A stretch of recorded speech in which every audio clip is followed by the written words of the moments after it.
sore Bang Jeremy.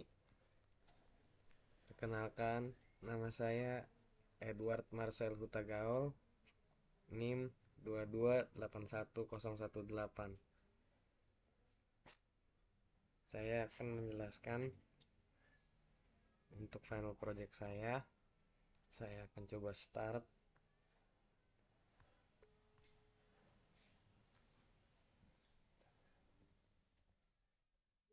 Baik, di sini ada daftar tugas. Saya akan pilih menunya, saya akan tambah tugas. Kita pencet nomor 1.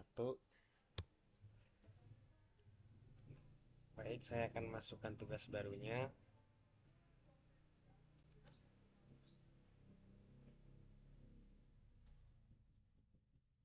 Maaf, saya salah di sini. Saya akan coba hapus tugas barunya.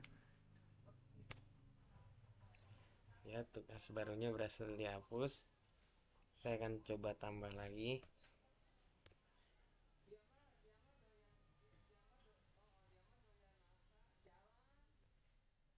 Baik,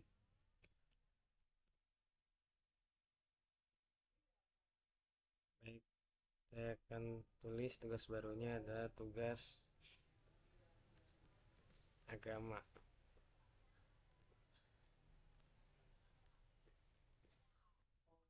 Ya, tugas berhasil ditambahkan. Baru saya akan hmm, coba keluar dari aplikasinya. Ya, saya berhasil keluar dari aplikasinya. Baik, saya akan coba jalankan lagi. Aplikasi sudah berjalan dengan baik. Saya akan menjelaskan mulai dari uh, entitiesnya. Nah, di sini saya sudah perlihatkan codingannya. Lalu kita akan ke repositorinya. Ini adalah public interface to-do list repository. Di dalamnya saya masukkan to-do list get all. Apa fungsinya to-do list get all? Ini untuk mengambil semua data-data to-do list. Lalu saya juga menambahkan void add to-do list. Ini digunakan untuk menambahkan to-do list. Seperti tadi yang sudah saya terangkan, yaitu masuk di menu tambah ini diambil dari fungsi dari void add to do list. Lalu yang ketiga, saya mencantumkan boolean remove, yaitu ini gunanya untuk menghapus to do list berdasarkan nomor ID, seperti yang saya sudah perlihatkan tadi jika saya tambah menu lalu ada ID-nya, saya bisa hapus menggunakan ID yang saya akan masukkan nanti. Lalu kita akan pindah ke codingan to do list repository implementasi.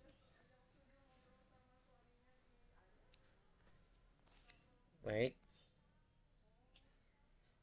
ini sudah ada public class to do list repository implementasinya. Nah, ini codingan public to do list get all return model ini untuk menjalankan to do listnya. Lalu saya punya public void add to do list. Codingan ini digunakan untuk menambahkan data-data yang akan ditambahkan ke dalam aplikasinya. Lalu ada public boolean remove yang tadi saya sudah jelaskan juga. Ini untuk menghapus data-data yang sudah dimasukkan ke dalam aplikasinya. Jadi kalau saya pencet menu keluar, dari sinilah logikanya. Ini adalah rumusnya. Baik, kita akan masuk ke services. Nah, ini saya sudah import entities to do list ya. Lalu saya juga sudah import repository-nya, repository to do list-nya juga dari sini. Lalu di public class to do list service implement ini saya memasukkan lagi fungsi yang sama, yaitu to do list get all. Lalu ada public void add, ini digunakan untuk menambahkan daftar tugas. Dan ini juga public bold and remove digunakan untuk menghapus si datanya ya. Lalu kita ke to do list terminal view. To do list terminal view ya, ini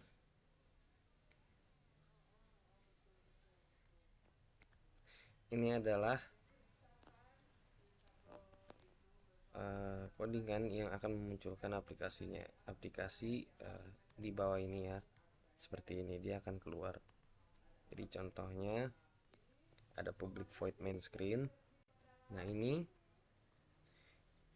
system.out.println ini adalah fungsi untuk menunjukkan output yang akan keluar di aplikasinya. Nah, ini menu dia akan keluar di sini. Jadi kalau misalnya saya ubah jadi daftar, contohnya kita stopkan dulu aplikasinya. Kita akan lihat apakah outputnya akan berubah atau tidak. Ini adalah fungsi dari system.out.println. Baiklah, kita akan coba.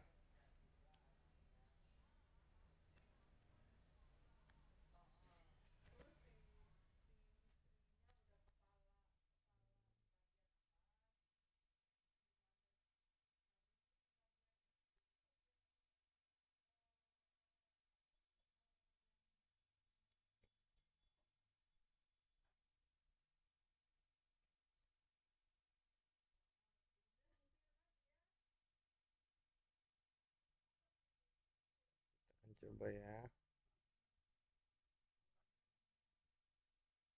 Ya, seperti yang saya tadi sudah katakan, menu sebelumnya terhapus dan digantikan oleh daftar. Ini sudah terganti. Jadi bisa kita lihat lagi di sini. Nah, ini daftar ini. Jadi semua fungsi dari sistem out.println ini adalah fungsi untuk menampilkan daftar tugas di sini.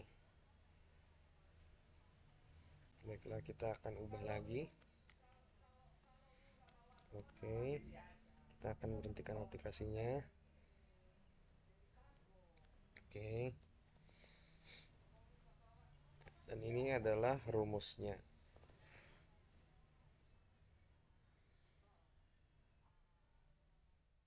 Jadi kalau else if input equals 3 ini tadi nomor 3 adalah menu keluar, sistem akan mengeluarkan output terima kasih telah menggunakan aplikasi.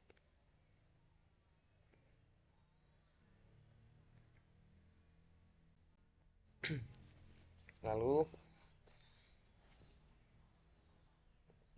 kalau misalnya kita di sini ada menu, ada nomor 1, 2, dan 3. Kalau kita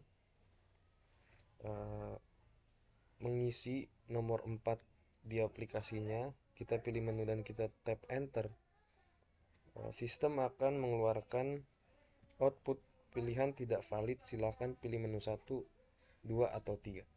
Kita akan coba contohkan, kita akan coba praktekkan di sini.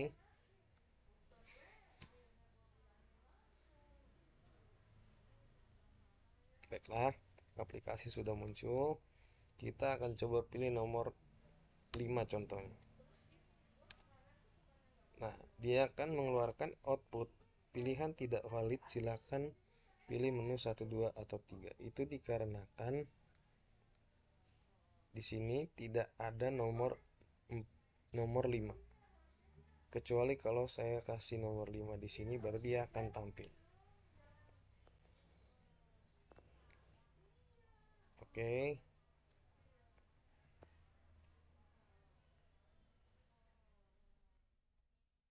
Ya, seperti itu. Saya akan coba keluar dulu. Klik nomor 3. Ya, terima kasih sudah menggunakan aplikasi. Saya sudah berhasil keluar. Lalu kita akan coba balik ke codingan main. Nah, di sini ada import repositories, atau dulu stories. Semua dikombinasikan di sini. Iya.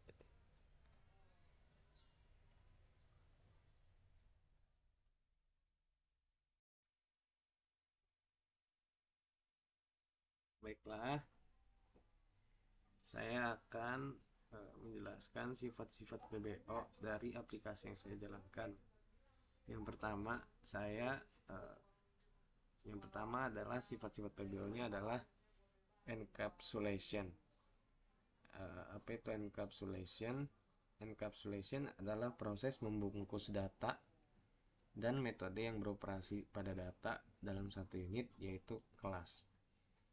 Data ini hanya bisa diakses melalui metode tertentu, seperti getter dan setter, sehingga melindungi data dari akses langsung.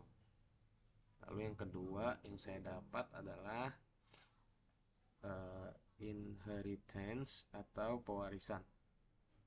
Pewarisan memungkinkan sebuah child class atau kelas mewarisi properti dan metode dari kelas lain, sehingga kode dapat digunakan kembali tanpa perlu menulis ulang.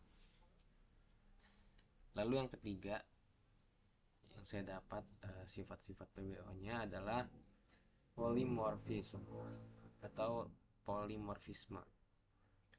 Polimorfisme ini memungkinkan sebuah objek memiliki banyak bentuk. Ini bisa dilakukan melalui metode overriding atau mengganti implementasi metode di subclass atau interface. Lalu yang terakhir ada sifat abstraction. Sifat abstraction ini adalah proses menyembunyikan detail implementasi dan hanya menampilkan fungsionalitas penting pada pengguna.